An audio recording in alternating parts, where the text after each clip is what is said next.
Hello students, आज हम optics पढ़ेंगे और आज ऑप्टिक्स का पहला लेक्चर है। ऑप्टिक्स स्टार्ट करने से पहले हम क्या करेंगे बेटा, हम पहले से थोड़े से जो इसके टर्म्स हैं वो डिस्कस कर लेंगे। उसके बाद हम पढ़ेंगे बेटा इसमें ईएम वेव्स, देन उसके बाद ईएम वेव स्पेक्ट्रम पढ़ेंगे। ठीक है बेटा, हम ये तीन चीजें क्यों पढ़ेंगे वो आपको इस लेक्चर के एंड में पता चल जाएगा। ठीक, देखो बेटा, एक्चुअली में हम क्या बोलते हैं कि लाइट क्या है ना। देखो, हम बोलते हैं कि जो ये लाइट है बेटा, लाइट एक फॉर्म ऑफ एनर्जी है ना। हमने टेंथ का पहला चैप्टर है लाइट, तो उसमें हमने पढ़ा कि लाइट क्या है बेटा, लाइट एक फॉर्म ऑफ एनर्जी है जिससे हम चीजों को देख सकते हैं बेटा। ठीक, इसी तरह क्या है बेटा, साउंड भी एक फॉर्म ऑफ एनर्जी है। ठीक बेटा, तो क्या है बेटा, ये लाइट फॉर्म ऑफ एनर्जी है। ठीक, देखो यहाँ पे सन है, तो हम यहाँ पे क्या है बेटा, हम अर्थ पे हैं, है ना। तो यहाँ पे सपोज हम यहाँ पे बैठे हैं, हमें यहाँ पे ये वाला ऑब्जेक्ट दिखाई दे रहा है। क्यों बेटा, क्योंकि यहाँ से सन से लाइट आ रही है, ऑब्जेक्ट पे गिर रही है, ऑब्जेक्ट से स्ट्राइक होकर हमारी आईज में गिर रही है और हम यहाँ पे इस ऑब्जेक्ट को बेटा देख सकते हैं। ठीक, तो इसे क्या हुआ, सन से एनर्जी आई और गिरी फिर ऑब्जेक्ट पे, देन उसके बाद हमारी आईज में, तो हमने इस ऑब्जेक्ट को बेटा देखा। तो क्या हुआ, सन से एनर्जी आई कहां तक, हमारी आईज तक। तो ये एनर्जी कैसे आई, तो एनर्जी को कौन लाया, फ्रॉम सन टू हमारी आईज तक, उसको हम बोलते हैं बेटा वेव। तो वेव क्या है, वेव एनर्जी को लाती है एक जगह से दूसरी जगह तक, है ना। सिंपल डिफिनेशन है वेव की, क्या है बेटा वेव, वेव एनर्जी को लाती है from one point two the another point ना बेटा, क्या है वे एनर्जी कैरियर। जैसे मैंने यहाँ पे बनाया है, ये एक वेव की रिप्रेजेंटेशन है ना। वेव ऐसे चल रही है, ठीक, सपोज v स्पीड से, तो वेव यहां से स्टार्ट हुई up to this point. Suppose यहां पे ये एक आदमी बैठा है, ये आदमी का हाथ है, तो उसके हाथ में ये रोप है ना। रोप का एक साइड है और ये रोप का दूसरा साइड है। पहले ये रोप ऐसे थी, एक साइड दूसरा साइड, तो आदमी ने क्या किया, इसको शेक किया, पहले ऊपर देन नीचे। तो इससे क्या हुआ, जो ये स्ट्रेट रोप थी, इसमें जो ये आदमी था, इसने एनर्जी जनरेट की, उसको बोलते हैं सोर्स। सोर्स का मतलब जहां से एनर्जी आती है, तो यहां से एनर्जी किसने जनरेट की बेटा, आदमी ने। तो आप देख सकते हो कि ये जो रोप पहले स्ट्रेट थी, जब आदमी ने इसको शेक किया, अब इसकी जो फॉर्म है वो ऐसे बन गई, है ना। यहां से उसने शेक किया और यहां पे दूसरा पॉइंट है, ये भी शेक हुआ ऐसे ऐसे। इसका क्या मतलब है, इसका मतलब है कि जो ये रोप है, रोप से एनर्जी का ट्रांसफर हुआ यहां पे। तो रोप ने बनाई यहां बेटा वेव। तो वेव क्या है, वेव से एनर्जी का ट्रांसफर होता है एक जगह से दूसरी जगह तक, है ना बेटा। और यहां पे आप ये देख सकते हो कि यहां पे क्या हुआ, वेव में क्या ट्रांसफर हुआ, वेव में खाली एनर्जी का ट्रांसफर होता है बेटा, है ना। वेव में खाली एनर्जी का ट्रांसफर होता है। तो जो यहाँ पे ये v स्पीड है ना, ये v स्पीड किसकी है, ये है एनर्जी की। हम बोलते हैं ना कि speed of wave, speed of wave जो होता है ना बेटा, वो एक्चुअली में स्पीड ऑफ एनर्जी होती है। आया आपको समझ बेटा। देखो, जो स्पीड ऑफ वेव है बेटा, वही स्पीड ऑफ एनर्जी होती है, उसको हम डिनोट करते हैं बेटा v के साथ।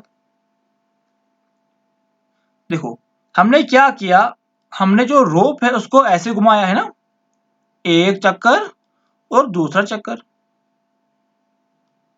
ठीक बेटा, देखो यहां से रोप का जो चलना स्टार्ट हुआ, पहले फ्रॉम 1 पॉइंट टू 2 पॉइंट, है ना। इसमें क्या हुआ, इसके 2 चक्कर यहाँ पे कंप्लीट हुए। सपोज ये चक्कर कंप्लीट करने के लिए कितने सेकंड लगे, सपोज हम बोलेंगे कि 0.1 सेकंड में इसने 1 to 2 ये 2 यहाँ पे क्या लूप्स बनाए, है ना। 0.1 सेकंड में इसने ये 2 लूप्स बनाए,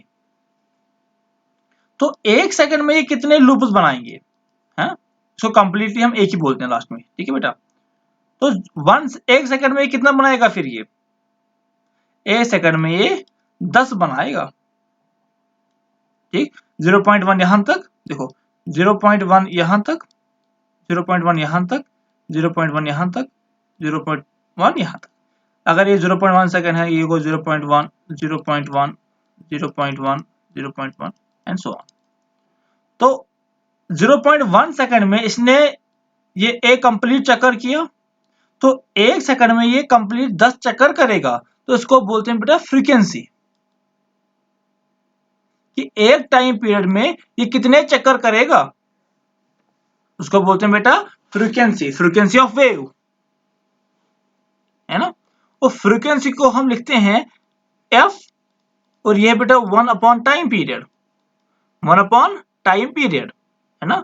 उसको इसका जो यूनिट है वो है 1 अपॉन टाइम का है सेकंड, है ना, 1 अपॉन सेकंड, या हम उसको लिखते हैं बेटा हर्ट्ज भी, ठीक। अगर हम यहाँ पे हमने लिखा कि 10 फ्रीक्वेंसी है, हम लिख सकते हैं बेटा 10 हर्ट्ज भी, 10 हर्ट्ज भी। अगर 10 हर्ट्ज यहाँ पे लिखा है, इसका मतलब है कि इसने एक टाइम पीरियड में 10 चक्कर किए हैं। अगर सपोज यहाँ पे 5 हर्ट्ज लिखे होते तो हम बोलते कि एक टाइम पीरियड में इसने 5 चक्कर किए बेटा। और ये डिपेंड होता है बेटा सोर्स पे। क्या मतलब है, देखो मैंने कहा कि यहाँ पे आदमी है, आदमी इस रोप को हिला रहा है, तो आदमी जो है, जो जितना तेज उसको हिलाएगा उसी हिसाब से इसकी फ्रीक्वेंसी बनेगी। अगर तेज हिलाएगा तो फ्रीक्वेंसी ज्यादा, अगर धीरे हिलाएगा तो फ्रीक्वेंसी कम। तो आप ये बोल सकते हो कि जो ये फ्रीक्वेंसी है बेटा, ये इट डिपेंड्स अपॉन सोर्स, है ना, सोर्स पे डिपेंड कर रहा है। तो क्या पढ़ा हमने स्पीड ही पढ़ी, है ना, ये है इसकी स्पीड ऐसे, और हमने क्या पढ़ा बेटा, यहाँ पे फ्रीक्वेंसी पढ़ी हमने। अब पढ़ते हैं बेटा वेवलेंथ, है ना। देखो अगर ये वेव ऐसे है,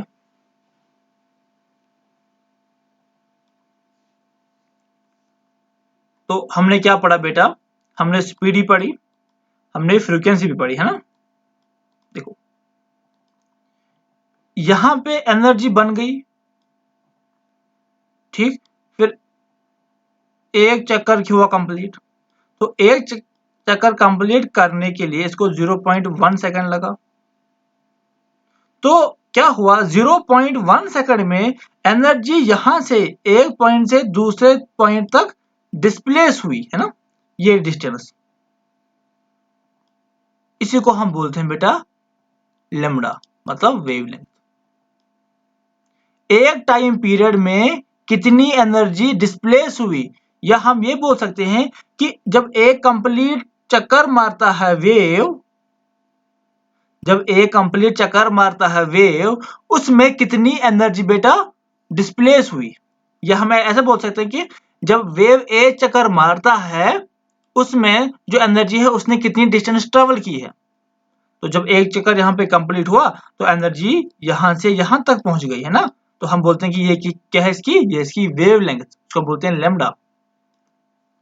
यहाँ पे लिखा भी है मैंने, distance travelled by energy in one time period. तो हमने पढ़ा है क्या बेटा कि distance equals to speed into time. तो अभी क्या कहा मैंने, डिस्टेंस है बेटा लैम्डा, तो डिस्टेंस की जगह हम बोलेंगे लैम्डा इक्वल्स टू स्पीड, क्या है स्पीड है v, तो टाइम कितना है, टाइम है t। तो यहाँ पे लिखा मैंने कि लैम्डा इसके बराबर है टाइम पीरियड इनटू स्पीड। तो जब हम इसको रीअरेंज करेंगे तो v यहाँ पे क्या करेंगे, v यहीं पे रखेंगे और t नीचे आएगा, तो v equals to lambda upon t, और जो 1 अपॉन t है यही है ना बेटा फ्रीक्वेंसी, तो हम लिखेंगे v equals to lambda f। ये इंपॉर्टेंट है बेटा। ठीक बेटा। देखो अभी तक हमने क्या पढ़ा कि वेव क्या होती है। तो वेव वो है जो एनर्जी को एक जगह से दूसरी जगह तक लेती है बेटा, है ना। अब वेव की बेटा क्या है क्लासिफिकेशन। वेव दो तरह के हो सकते हैं, longitudinal wave and transverse wave. देखो यहां पे देखो आप, यहां पे क्या है बेटा, v स्पीड इस तरफ है, मतलब जो एनर्जी है वो इस तरफ जा रही है ना, ये है एनर्जी, एनर्जी ऐसे जा रही है। तो हम यहां पे कह सकते हैं अगर एनर्जी ऐसे जा रही है ना, ये है एनर्जी, और अगर पार्टिकल भी क्या हो रहे हैं बेटा, पार्टिकल ऐसे जा रहे हैं, मतलब पार्टिकल ऐसे ऐसे जा रहे हैं, ये पार्टिकल पहले आगे फिर पीछे, पहले आगे फिर पीछे, जैसे साउंड वेव में हो रहा है ना। और एनर्जी भी इसी डायरेक्शन में है, मतलब अगर direction of propagation of wave and particle same है तो हम उसको बोलते हैं कि ये लॉन्गिट्यूडनल वेव है, जैसे साउंड वेव। ठीक बेटा। अब है ट्रांसवर्स वेव। अगर फिर से जो वेव है, वेव की जो एनर्जी है अगर वो इस तरफ चल रही है, लेकिन जो पार्टिकल है, अगर पार्टिकल की प्रोपगेशन ऐसे है ना, पार्टिकल की प्रोपगेशन ऊपर नीचे ऊपर नीचे ऊपर नीचे है बेटा, और जो एनर्जी है पार्टिकल की वो ऐसे ट्रेवल कर रही है, मतलब परपेंडिकुलर, है ना। तो हम उसको बोलते हैं, ये उसको बोलते हैं बेटा ट्रांसवर्स वेव, है ना। Direction of propagation of wave and particle is perpendicular, जैसे लाइट की वेव होती है, वो होती है बेटा ट्रांसवर्स। या और एक तरीका है जिसके हम जब जिसके बेसिस पे हम इसको वेव को क्लासिफाई कर सकते हैं, ठीक है बेटा, उसको बोलते हैं मैकेनिकल एंड नॉन मैकेनिकल। देखो हमने पहले ही पढ़ा है, पहले क्या पढ़ा हमने, पहले इसको मैं मिटाता हूं बेटा। देखो पहले हमने पढ़ा लाइट एंड साउंड दोनों फॉर्म ऑफ एनर्जी है ना, लेकिन फर्क सिर्फ इतना है कि जो लाइट है उसको प्रोपेगेट करने के लिए कोई मीडियम की जरूरत नहीं है, लेकिन साउंड को प्रोपेगेट करने के लिए किसी मीडियम की जरूरत है। अगर हम कहीं पे वैक्यूम क्रिएट करें, है ना, फिर वहां पे हम दो पर्सन बैठे, अगर एक चलाएगा दूसरा पर्सन बेटा उसको नहीं सुनाई देगा कि वो पर्सन क्या कह रहा है ना। इसका मतलब है कि साउंड को प्रोपेगेट करने के लिए किसी मीडियम की जरूरत है। लेकिन जो लाइट है ना बेटा, लाइट कहां से आ रही है, लाइट आ रही है सन से, है ना। लाइट आ रही है बेटा सन से अर्थ तक, और आपको पता है कि वहां पे वैक्यूम है, तो वैक्यूम में भी लाइट आ रही है। इसका मतलब है कि लाइट को चलने के लिए किसी भी मीडियम की जरूरत नहीं है बेटा, ठीक है बेटा। जिसको मीडियम की जरूरत है, वेव, वो वेव जिसको मीडियम की जरूरत है चलने के लिए, उसको हम बोलते हैं मैकेनिकल वेव, जैसे साउंड वेव है।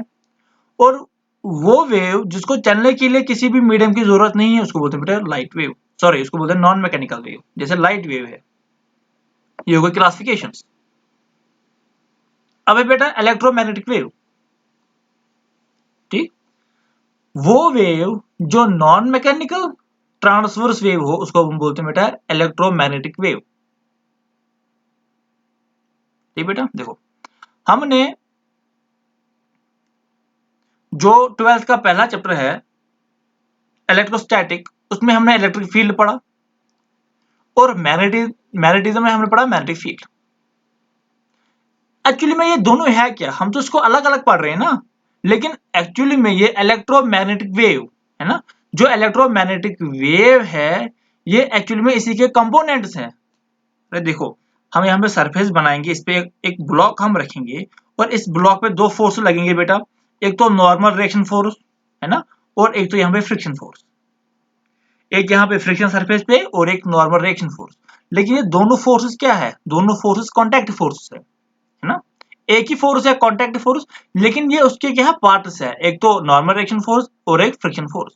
इसी तरह इलेक्ट्रोमैग्नेटिक वेव है, इसी के दो क्या है बेटा कंपोनेंट्स है, कौन कौन सा, इलेक्ट्रिक फील्ड और मैग्नेटिक फील्ड। ठीक है बेटा। और इलेक्ट्रोमैग्नेटिक वेव क्या है, ये वो वाली वेव है जो नॉन मैकेनिकल वेव है और जो ट्रांसवर्स वेव है। जैसे लाइट, है ना। देखो यहाँ पे अगर इलेक्ट्रिक फील्ड को हम ऐसे दिखाएं, है ना, और मैग्नेटिक फील्ड को हम ऐसे दिखाएं, दोनों के आपस में परपेंडिकुलर है, देखो, और यहाँ पे जो स्पीड ऑफ ये ना, ये ऐसे प्रोपेगेट हो रही है एनर्जी, है ना। अगर इलेक्ट्रिक फील्ड ऐसे है, मैग्नेटिक फील्ड ऐसे है, तो जो इलेक्ट्रोमैग्नेटिक वेव है ना, वो ऐसे चल रही है। ये सारे आपस में क्या है बेटा, ये परपेंडिकुलर है। एक्चुअली में 3D में है ना, इसलिए आपको ये क्लियरली नहीं दिख रहा होगा। तो ऐसे प्रोपेगेट हो रही है वेव, है ना, इलेक्ट्रिक फील्ड ऐसे है, तो हम ऐसे बनाते हैं इसको क्या, magnetic field. Magnetic field, electric field और प्रोपेगेशन ऐसे हो रही है v। तो जो ये v है ना, स्पीड ऑफ इलेक्ट्रोमैग्नेटिक वेव, इसी को हम लिखते हैं बेटा c, इसको हम लिखते हैं बेटा c। और c का वैल्यू कितना बेटा, है ना, c का वैल्यू है 3 × 10⁸ मीटर पर सेकेंड।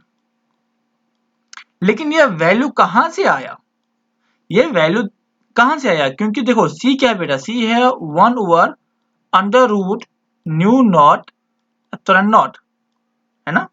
ये न्यू नॉट क्या है बेटा, ये है परमेबिलिटी ऑफ, पढ़ा होगा ना आपने ये मैग्नेटिज्म में, permeability of free space. And what is E not, E not मतलब परमिटिविटी ऑफ फ्री स्पेस, है ना। दोनों के वैल्यूज हैं, जब हम दोनों के वैल्यू यहाँ पे पुट करते हैं तो ये अप्रोक्स यही वैल्यू आते हैं, लेकिन कब, वैक्यूम में, है ना। मीडियम अगर हमने क्या रखा बेटा, वैक्यूम, अगर हमने चेंज किया तो ये वैल्यू चेंज हो जाएगा। और एयर में भी हम अप्रोक्स यही वैल्यू लेते हैं, ठीक है बेटा। देखो अब जो ये इलेक्ट्रोमैग्नेटिक वेव है ना, ये एक ही है ना, ये एक ही है, लेकिन क्या, जब ये एक ही है ना, सपोज ये हमने बनाया इलेक्ट्रोमैग्नेटिक वेव, लेकिन क्या हुआ, इसके पार्ट्स हैं, इसके क्या है बेटा, पार्ट्स, और अलग अलग पार्ट्स के अलग अलग यूजेस हैं, क्या है बेटा, अलग अलग पार्ट्स के अलग अलग यूजेस हैं। देखो फॉर एग्जांपल जो रेडियो वेव है,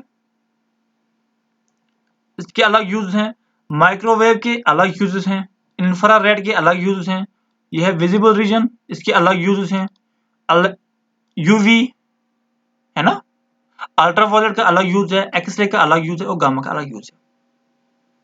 तो क्या है बेटा, जो इलेक्ट्रोमैग्नेटिक वेव है उसके जो सारे हिस्से हैं, जब उन सारों हिस्सों को हम जोड़ते हैं तो ये एक सीरीज बन जाती है, जिसको हम लिखते हैं बेटा इलेक्ट्रोमैग्नेटिक स्पेक्ट्रम, ठीक है बेटा। सारे हिस्सों को जब हम जोड़ते हैं तो यहाँ पे एक सीरीज बन जाती है, जिसको हम बोलते हैं बेटा इलेक्ट्रोमैग्नेटिक स्पेक्ट्रम। लेकिन ये क्या है, ये है ईएम वेव सी, तो हमने अपने यूजेस के हिसाब से इनको डिवाइड किया है, ठीक है बेटा।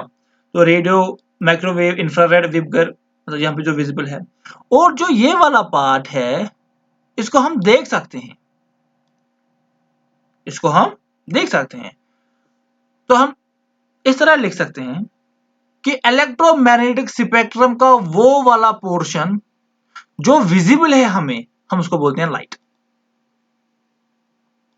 तो लाइट क्या है बेटा, light is the part of electromagnetic spectrum which is visible to us, है ना, जिसको हम देख सकते हैं, वो वाला पोर्शन इलेक्ट्रोमैग्नेटिक स्पेक्ट्रम का, हम उसको बोलते हैं लाइट।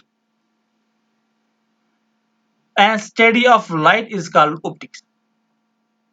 इसी लाइट को जब हम पढ़ रहे हैं ना बेटा, इसी लाइट को जब हम पढ़ते हैं तो इसी को हम बोलते हैं बेटा ऑप्टिक्स, क्या, ऑप्टिक्स। तो हमने क्या पढ़ा, हमने पहले पढ़ा कि एनर्जी क्या होती है ना, तो लाइट क्या है बेटा, light A form of energy है। फिर हमने पढ़ा वेव, वेव क्या होता है बेटा, वेव क्या होता है। फिर हमने क्या पढ़ा कि जो ये वेव है, फ्रीक्वेंसी क्या होती है, स्पीड ऑफ वेव क्या होती है, वेव लेंथ ऑफ वेव क्या होती है। उसके बाद हमने पढ़ा क्लासिफिकेशन ऑफ वेव, है ना बेटा। क्लासिफिकेशन दो तरीके से होते हैं, वो पढ़ा हमने।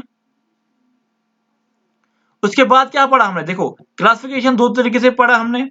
उसके बाद क्या पढ़ा हमने कि इलेक्ट्रोमैग्नेटिक वेव क्या होता है बेटा। इलेक्ट्रोमैग्नेटिक वेव के बाद हमने क्या पढ़ा, इलेक्ट्रोमैग्नेटिक स्पेक्ट्रम क्या होता है। और इलेक्ट्रोमैग्नेटिक स्पेक्ट्रम जो हमने पढ़ा, तो इलेक्ट्रोमैग्नेटिक स्पेक्ट्रम का वो वाला हिस्सा जो विजिबल है हमें, हम उसको बोलते हैं लाइट, और इसी लाइट को जब हम पढ़ते हैं इसको बोलते हैं ऑप्टिक्स। तो हमारा जो चैप्टर है वो अब स्टार्ट होगा बेटा, जिसको हम बोलते हैं ऑप्टिक्स। तो हमने ये क्यों पढ़ा पहले, ये आपको समझ आया होगा अब आपको, ठीक है बेटा। देखो, हम जब यहां से क्या हुए, ये लास्ट वाला पॉइंट हम पढ़ेंगे, और जो इसमें बचता है वो हम अगले लेक्चर में बेटा कंप्लीट करेंगे। देखो, तो जब हम जाते हैं radio to gamma rays, energy increase होती है बेटा, है ना। क्या होती है? इंक्रीज, एनर्जी इंक्रीज होती है। तो ये रेडियो वेव है ना, वो जो गामा रेज हैं, इनमें पावरफुल रेज कौन से हैं? Gamma rays. मतलब है कि एनर्जी इंक्रीज हुई। अगर एनर्जी इंक्रीज हुई, इसका मतलब कि फ्रीक्वेंसी भी इंक्रीज हुई, है ना। अरे E equals to H F. अगर E इंक्रीज हुआ, इसका मतलब F भी इंक्रीज हुआ। तो उससे क्या होगा बेटा? उससे वेवलेंथ डिक्रीज होगी। जब फ्रीक्वेंसी इंक्रीज होगी तो वेवलेंथ डिक्रीज होगी, है ना। और स्पीड जो है ना, स्पीड कांस्टेंट है हर किसी की। Radio, microwave, infrared, visible region, UV, X-ray, gamma rays, सबकी जो स्पीड है वो सेम है, क्योंकि जो सोर्स है सोर्स सेम है। सोर्स जो है बेटा वो सोर्स सेम है। लेकिन अगर हमने मीडियम को वैक्यूम रखा, अगर मीडियम वैक्यूम है और सोर्स सेम है, तो स्पीड सबकी सेम ही रहेगी। ठीक बेटा। तो अब आपको समझ आया होगा कि हमने ये वेव्स क्यों पढ़े, ताकि आपको ऑप्टिक्स अच्छे से समझ आए बेटा। आज के लिए इतना ही। जो अगला वाला लेक्चर है उसमें हम जो है ऑप्टिक्स स्टार्ट करेंगे। आज के लिए इतना ही। Thank you.